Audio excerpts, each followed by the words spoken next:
What's going on, guys? This is Rob, and we are back with Absolute Superman. And God, this new origin of Superman is nuts. It goes totally against everything we know about Superman, and I love it.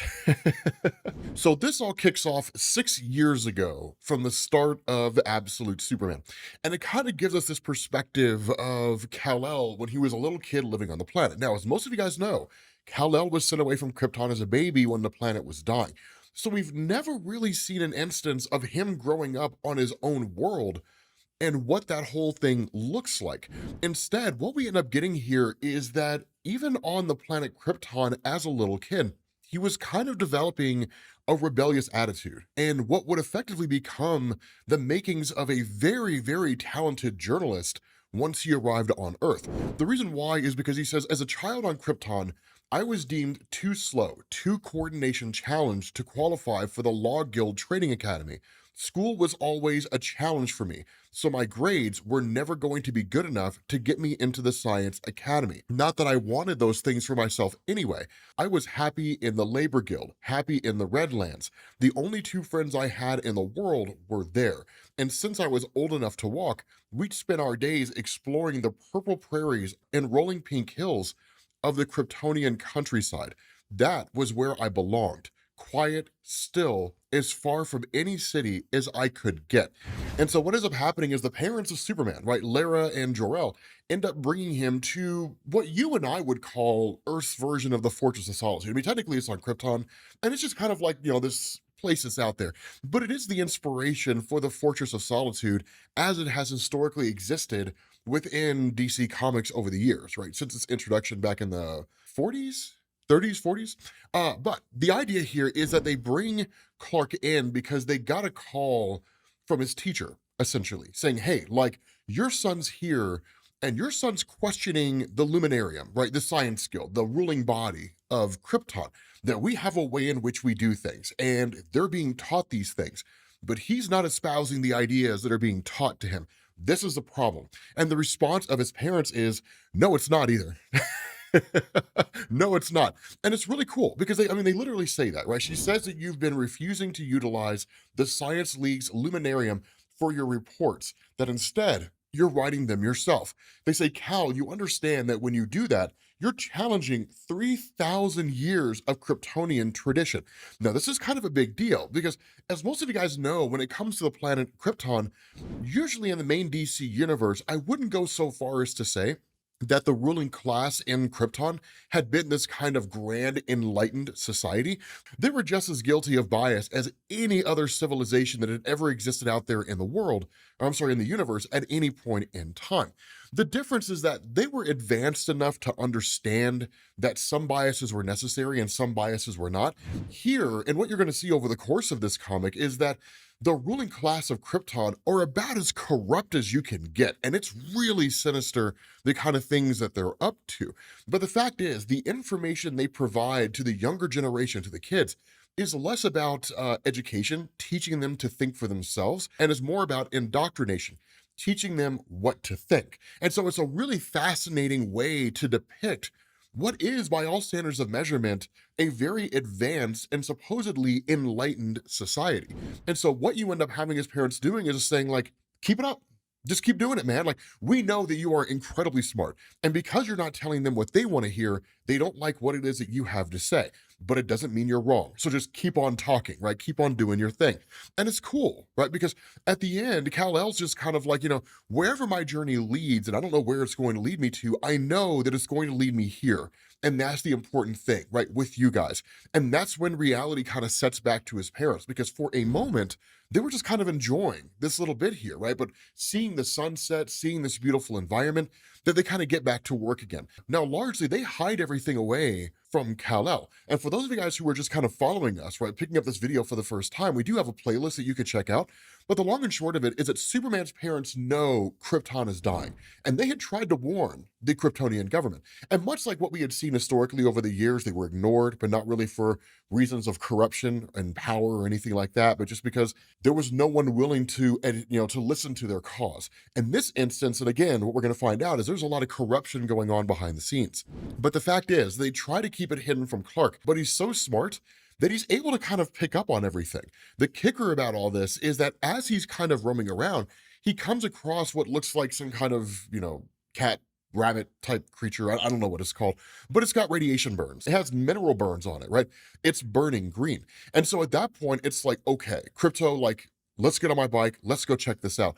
And literally, Kal-El just starts riding through the countryside and finding all these animals that are dying, right? That are burning up, that are being killed by the heat of this place. And that's usually, I mean, I don't know a whole lot about geology, right? So I can't tell you what the telltale signs of imminent planetary collapse look like. One, because I don't think that we here on Earth need to worry about the core of the planet destabilizing anytime soon and the planet exploding, right? And just all of us dying. If anything, the most common depiction that I recognize when it comes to like some kind of planetary collapse like this is that it starts with a destabilized core and works its way out, like cracks and fissures, right, running through the planet. All that heat comes out. And so when it does, it's burning up all these animals. But there's also the effects of this planet's atmosphere, right? The flora and fauna changing. And that's what, right, Clark talks about here. He says, across the Redlands, farmers' crops were dying, withering away overnight for reasons that they couldn't explain. Animals were behaving strangely.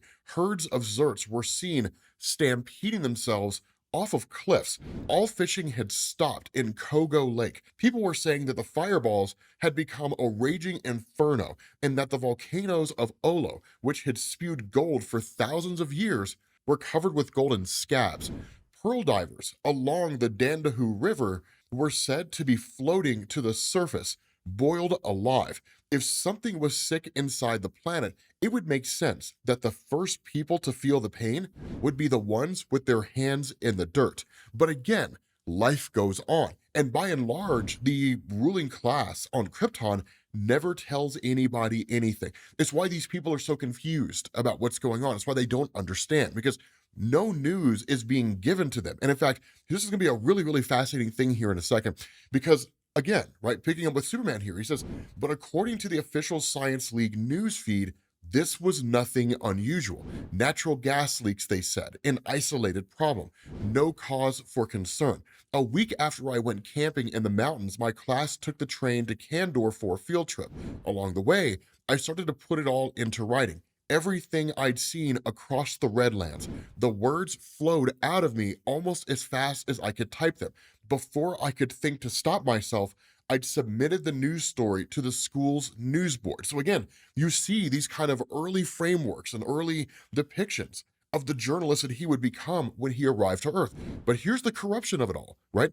By the time we reached Candor, the story had been removed from the board, all the notes deleted remotely from my tablet, and an appointment set for my parents to see the school administrator. We'd never make it to that meeting. So again, you have this kind of ruling class controlling what people see, controlling what people learn, kind of controlling the entire facet of society itself.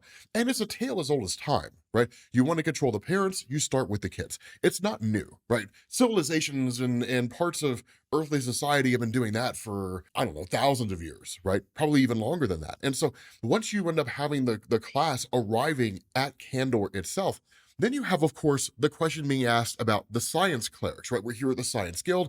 We want to talk to the science clerics. We want to meet the science clerics. Well, they're off doing sciencey stuff, right? You guys can't see them. They're really busy right now. And normally that would make rational sense, right? I mean, the top science guild in the entirety on the entire planet of Krypton, as advanced as it is, probably doesn't have time to drop everything it's doing and talk to a bunch of 11-year-olds, right? 12-year-olds. Like, hey guys, you want to be science people? I don't know, right? Nonetheless, the fact is that once all this is going on, Superman witnesses his dad being taken by the cops away from this whole place. Because again, he's been appealing to everybody. I'm a geological engineer. You have to listen to me. This planet is dying. And so again, no one seems to want to listen to him. No one wants to hear what he has to say. And Clark is looking at his dad, right? And like his dad didn't know he was there. He's just like, son, like, what are you doing here? And it's like, I mean, it's kind of a field trip, right? And he's just like, go home, get your mom, tell her what happened here, right? Get away from here as fast as you can. Now, of course, they stun gun him and knock him out and then drag him away. But like literally, Clark takes off, beelines for his mom as fast as he can. And as his mom, let me tell you something down there. In the DC comics, man, like in DC comics over the years, Lara has always been depicted as an incredibly amazing character. From the old Mort Weisinger days when they fleshed out the whole mythos of Superman's backstory, introducing his parents and everything, the time when they were kind of appearing before, running all the way up until now, Lara's always been depicted as fiercely headstrong, right, and exceedingly capable. And so she's just like, okay, here's the thing. I want you with me on this, right? We're gonna go bust your dad out of jail. And by the way, man, she's wearing the suit that Superman will wear like once he arrives on Earth, but it looks dope. And she's just carrying like the biggest gun I think I've ever seen. That thing is enormous. But she's like, we're gonna bust your dad out of jail. But here's the problem. If anything goes south, you come back here and you ask for Saul. Now, of course, Saul is basically the kind of artificial intelligence, the living machinery Superman uses back on Earth in the regular, or I guess in the remainder of Absolute Superman, but it's what the suit's composed of, right? It's a living machine by all standards of measurement. And so they arrive at the Law Guild, right? They arrive at the Science Guild and they just like literally bust the door down. Like Lara comes walking in and just shoots, like literally starts shooting the place up. Now, the other thing is they don't initially know what kind of ammo her weapon is firing. They figure out pretty fast. And this is probably one of the most dope things I've ever heard of. It shoots lava. Molten rock. Like that is amazing. What better weapon for a geological engineer to use than a weapon that fires lava? Now, of course, at that point, they're firing off everything they can. And because of the fact that they broke into the Law Guild, immediately they're sentenced to execution, right? Like you guys are going to be killed by lethal injection once we get our hands on you. The problem is that they won't, because Krypto shows up, takes one of the guards out, and then Lara shows up with this just massive gun, looking like the most menacing character I've ever seen in comic books. It looks dope. Like I really hope that we get to see Superman in like this whole suit and everything with like the mask on and the whole 9 yards, because man, it looks like Eradican. What if that happens? Bro, what if the suit becomes sentient and it becomes a bad guy and it becomes Eradicator? Son, like imagine that, dude. What if the suit becomes Eradicator? That's gonna be amazing. But still, right, back on track. We're sidetracking. This is when you learn the nefarious nature of what's going on. Because while Lara's running through, shooting everything up, trying to get to her husband, Superman's kind of looking around. And he's like, for the Law Guild, the place where they take criminals, there's no real cops here.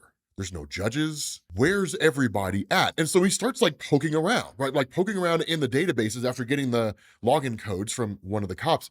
And he realizes that contrary to what Jor-El believes, which is that the ruling class is ignoring him, the fact is that they're not. They've been building ships in order to get the ruling class off of Krypton before it explodes. So yeah, they know, they've been paying attention. They've just been planning to bail on everybody, all the normal people down there, and just leave them to their fates of dying on the planet. And so at that point, they just bail, right? Clark's the only one who really knows, right? His parents, they just get out of there and it's like, okay, we got to get off of this place. Now, of course, it gets to the point where like they're like, okay, we need to tell you about what's going on. We need to tell you the planet's dying. He already knows. And he's like, so your idea is that you want to put me on a ship and you want to send me off this world and you want to send me to some planet or some place where I will be safe from the destruction of Krypton, and you're gonna do it with me going by myself. And they're like, no, like we want to be on it. Like, yeah, we're gonna put you on a ship and we're gonna get you out of here, but like you're not going alone. Why would we put you on a ship by yourself? Like, I mean, no. We're going to go together. Not only is it going to be us three, it's going to be as many Kryptonians as we can possibly gather together, right? As many people as we could possibly save, and we're going to get off this world. And that's where Lara chimes in and says, because all these people out here don't know what's going on. And Jor-El's like, actually, yes. The Science Guild does know what's going on. And these people out here in the world, they all know what's going on. And the reason why is because the Science Guild has been building ships, enough ships to get the upper classes off the world, and only the upper classes. And we know this because somehow this information was dumped out to the world. And the leak came from the Central Law Guild office on Kandor. And that's where they look at Clark and he's just like, yeah, I did that. I'd do it again too. Like it's yeah, it's just like rebellious. It's amazing. Like I love it. But of course he's like, where are we going? Right now at that point, you shift to the here and now and central Kansas, this Smallville senior living facility with this older woman, right? They say she's withering away day after day and she never stops asking for her son. The other woman says, like, have we tried contacting the next of kin, right? The first woman says, that's the thing, she doesn't have any next of kin. According to her records, she never had any children. And that's where it's Martha Kent. And she's like, Angel, like, where did you go? Come back to me. So seemingly, Superman arrived on Earth, was adopted by the Kents, and then took off. But we don't know that part of the story. Then I'm excited to find out. Dude, I gotta tell you, man, Absolute Superman is phenomenal, right? Like, no offense to everybody who's working on the Superman comics out in the main DC line of comics, man, but I gotta say, dude, Absolute Superman is absolute peak. No pun, all puns intended. All puns intended. With that being said, guys, we're going to bring this video to an end. Let me know what you guys think down in the comments section. If you need to get caught up, as always, check out the playlist, and I will catch you all later. Peace.